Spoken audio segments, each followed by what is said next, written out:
How crazy will the new Force powers get in the Rise of Skywalker?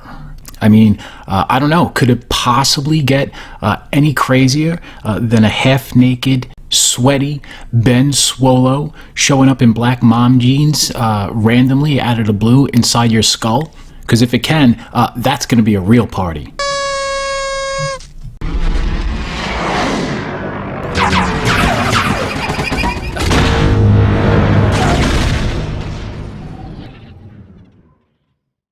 How's it going, everybody? This is Phil. So, with the Star Wars movies, the main saga, as far as the Force is concerned, even going back to the original trilogy, we've seen variations of the Force and the people who were able to wield it and what they're able to do with it as far as their powers are concerned. Originally in A New Hope, we see Obi-Wan Kenobi. He's able to manipulate the stormtroopers on Tatooine when they're looking for the droids, and he tells them, of course, the classic line, these aren't the droids you're looking for.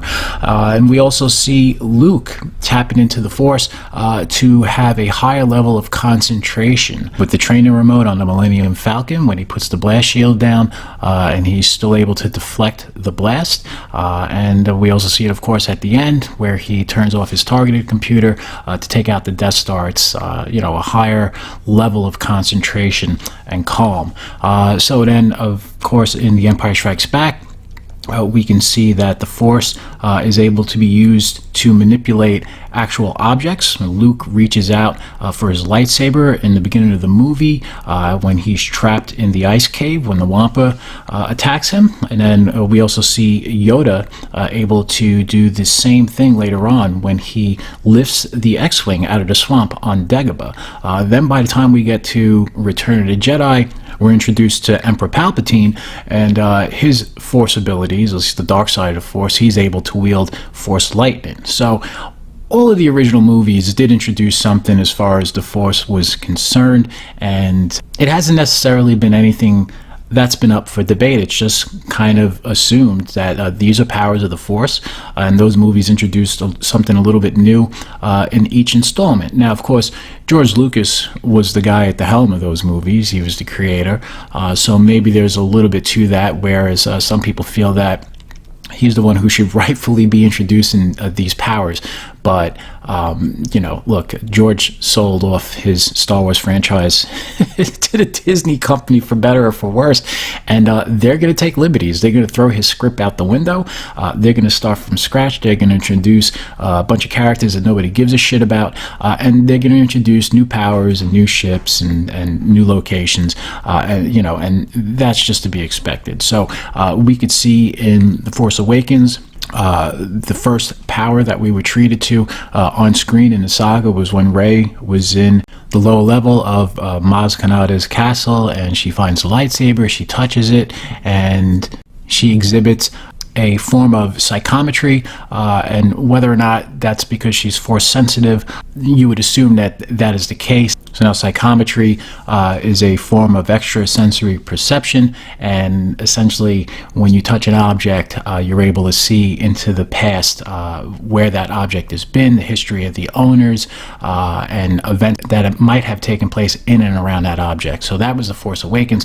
And of course, in that piece of trash that Rian Johnson gave us, The Last Jedi, we were treated to, of course, Force Skyping and Force projection, which Luke shows up in a projected form at the end of that movie. So all of these movies, for better or for worse, seem to always try to introduce something new as far as what the abilities are for somebody who's able to tap into and wield the Force for themselves. So, here we are now, episode 9, The Rise of Skywalker, and I wouldn't expect anything less. They're trying to pull out all the stops here, so they're going to probably try to get crazy with Force abilities and really make us, scratch our heads by the time the credits roll.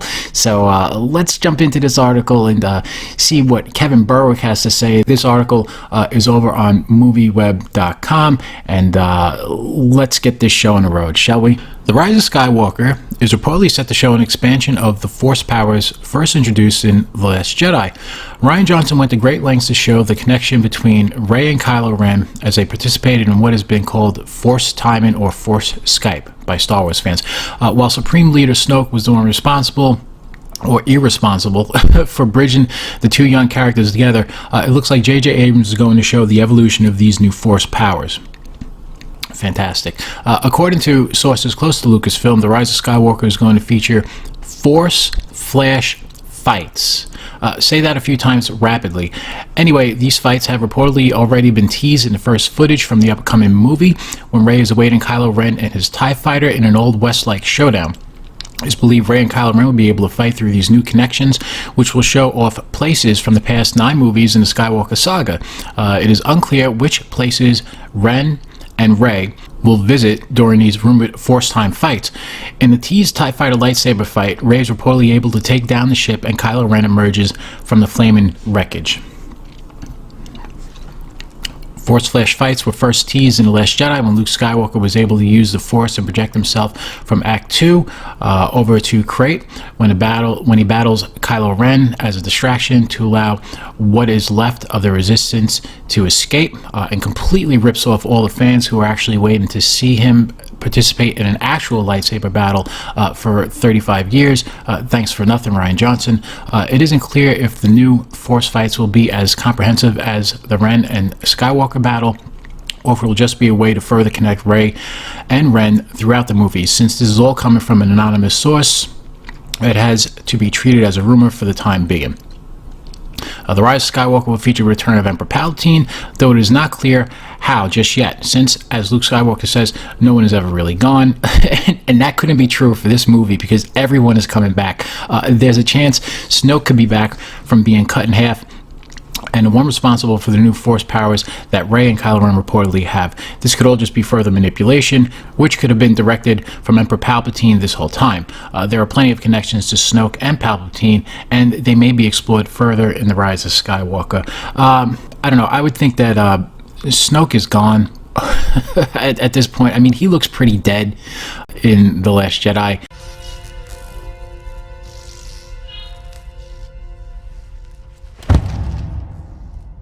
And as far as Palpatine, there were early rumors on saying that it could actually just be some kind of a holographic video. And actually, if you guys are subscribers also of Doomcock, go over to his channel because he actually put a video up stating the same thing. Apparently, reputable sources who've gotten things right on prior movies have also indicated that Emperor Palpatine might also be showing up just merely as some type of archival holographic video footage. So it has also been recently revealed another trilogy character from the original Star Wars trilogy could be making a cameo in Rise of Skywalker. That's Han Solo. Supposedly, there's a rumor that Harrison Ford was brought back to film a scene where he interacts with Kylo Ren, which would be pretty huge. It would be huge because nobody can get Harrison Ford off his ass to do anything that he doesn't want to do, and the least of which that he wants to be bothered with doing is anything that involves Star Wars at this point. JJ Abrams has a lot of pressure to come up with a satisfying conclusion to the Skywalker saga in the upcoming movie, and looking towards the past might be the way to move forward for the new characters introduced in The Force Awakens, who may or may not be featured in future projects down the line. Lucasfilm President Kathleen Kennedy has teased The Rise of Skywalker might not be the last time we see our latest trilogy characters. Please don't threaten us. The Force Flash fight news was first reported by Making Star Wars. Geez, so, here's the deal. When Luke Skywalker shows up at the end of The Last Jedi, and he has that battle with Kylo Ren, in the beginning when there's a standoff and you see these two are about to square off, you're like, all right, here we go, this is what we've been waiting for. And then when you realize that Luke is just nothing more than a Force projection, man, I don't know about anybody else who's watching this video right now, but man, did I feel ripped off. I mean, especially as somebody who grew up with the original trilogy when it was in the theaters. I waited a long time for that, and man, it did not live up to my expectations. I really didn't care that he could force project himself. I wanted to see Luke fight, and if he was going to be defeated, I wanted to see it happen in an actual battle. I didn't want him to use the Force to the point where it strained him and drained his life force from his body, and he just fades off into the wind. I had never envisioned his final act of heroism being something so underwhelming as that. As far as, and this is one of the scenes that they were alluding to in the article, it kind of makes sense because she does this weird move in the trailer where she like looks and she turns and she puts herself in a run position, almost like a cartoon character who's about to take off, and when they start running they leave a cloud of dust behind in the shape of their body. It's like such a bizarre thing. So if this is all some kind of a weird sequence where they're Flash Force fighting, that would kind of make sense, especially when she jumps over the TIE fighter. And the reason I say that is because if these two are actually not physically in a lightsaber duel, a physical lightsaber duel, and what they're doing is they're fighting through some form of telepathy where they're able to use the Force to almost in essence fight on an astral plane, kind of like Doctor Strange. So for all intents and purposes, they're in the Matrix. So Rey is going to be able to backflip over TIE fighters, and from the looks of things, they're going to be jumping from location to location, almost like the movie Jumper with Hayden Christensen. So I don't know if this type of manifestation with the Force even affects them on the physical plane. And if it's just a matter of them kind of dueling with their minds, I mean, maybe it would be a cool visual. I mean, to me, I think it's another cheap party trick. So this is a way for them to jump, from location to location. They could be, in the Ewok village. They could be on Tatooine. They could be back on Jakku. They could be in the Emperor's throne room. If Rey is able to jump into the memories of the objects that she holds, if she's holding a lightsaber, she's able to use her Force abilities of psychometry to jump into prior experiences that Luke had holding that lightsaber from the past movies. Look, I mean, would it be cool to see them fighting on the deck of Jabba's sail barge, the Katana? Yeah. I mean, look, anything to see the old movies, in a sense, back on screen. But, this is, again, JJ Abrams coming up with a way to shoehorn more imagery from the original trilogy and the prequel trilogy, where the fan base is really strong, and shoehorn it into this movie with everything else, and get a cheap pop from all of the fans, and kind of just dazzle them and exploit their feelings of nostalgia. So that way, when they walk out of the theaters, they'll feel like they've absolutely got their money's worth. But it probably won't amount to much more than a few moments from key locations in the prior movies that actually had meaning, and they've basically been turned into backdrops for these two clowns, two of the more uncharismatic characters that have ever been conceived in the Star Wars universe, to just kind of run around like a bunch of kids in a playground and battled across locations from all the classic movies, really without having earned the journey that all the other characters had to go through to arrive at these specific places where, such iconic scenes and moments throughout the franchise have taken place prior to these two knuckleheads coming into existence. So there it is. There you have it. There's your crazy, wacky, zany, brand new Force power for Episode 9. It's a Force Flash fighting, and then Rey and Kylo Ren are going to be going and putting their stink all over the other movies in the trilogy. So they can just give this whole entire franchise one big FU before they make their final exit. So what do you guys think about this? I mean, look, there's a part of me that is curious now. Again, morbid curiosity. They resurrected Leia through old footage from The Last Jedi and The Force Awakens, so I'm curious to see how that's all used and manipulated in Episode 9.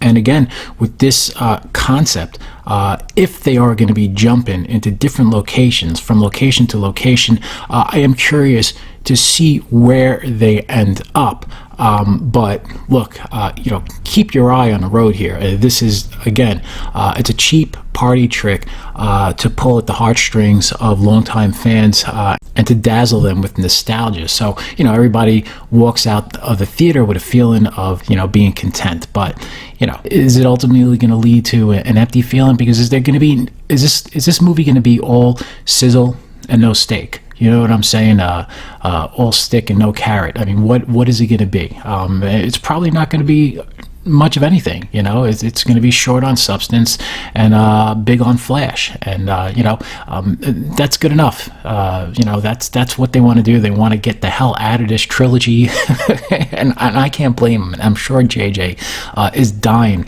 to get away from this at this point and just put this whole entire thing behind him. So. Anyway, guys, what do you think? If you are interested in this, what locations would you like to see in this Flash Force fight in? And then do you also agree that, this kind of lends itself to Rey's abilities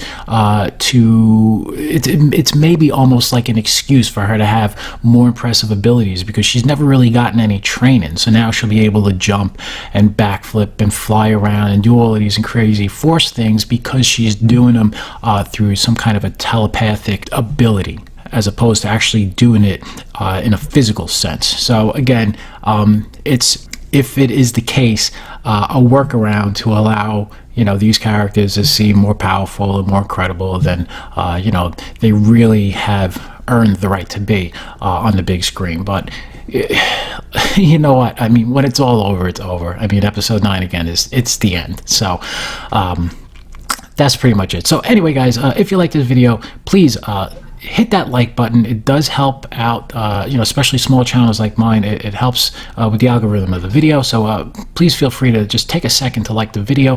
Of course, comment down below. And if it's your first time here, please feel free to subscribe. And I will talk to you guys again sometime soon. Until then, be happy, be safe, be healthy. Have a great night. Bye-bye.